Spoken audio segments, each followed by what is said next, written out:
ബിറ്റ്കോയിനെ വെല്ലുവിളിക്കാൻ വൺകോയിൻ എന്ന പേരിൽ ഒരു പുത്തൻ ക്രിപ്റ്റോകറൻസി അവതരിപ്പിച്ചാണ് റുജ ഇക്ടോവ എന്ന യുവതി ലോകത്തെ ഞെട്ടിച്ചത്. ബിറ്റ്കോയിൻ കില്ലർ എന്ന പേരിൽ 2014 ഇവർ വൺകോയിൻ ആരംഭിച്ചത്. എന്നാൽ ഇത് യഥാർത്ഥത്തിൽ ഒരു ക്രിപ്റ്റോകറൻസി ആയിരുന്നില്ല, മറിച്ച് ഒരു മൾട്ടി ലെവൽ മാർക്കറ്റിംഗ് തട്ടിപ്പായിരുന്നു.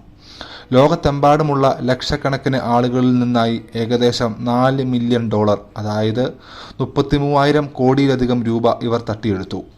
തട്ടിപ്പ് പുറത്തായതോടെ 2017 ഒക്ടോബറിൽ ബൾഗേറിയയിൽ നിന്ന് ഗ്രീസിലെ ഏതൻസിലേക്കുള്ള ഒരു വിമാനത്തിൽ കയറിയ ശേഷം ഇവരെക്കുറിച്ച് ഇന്ന് വരെ യാതൊരു വിവരവുമില്ല.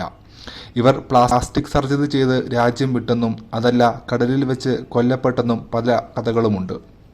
ഇവർ ജീവിച്ചിരിപ്പുണ്ടോ അതോ കൊല്ലപ്പെട്ടോ എന്നത് ഇന്നും വലിയൊരു നിഗൂഢതയാണ്. ഇന്നും ലോകത്തിലെ പല രാജ്യങ്ങളിലെ അന്വേഷണ ഏജൻസികളും ഇവരെ തിരയുന്നുണ്ട്.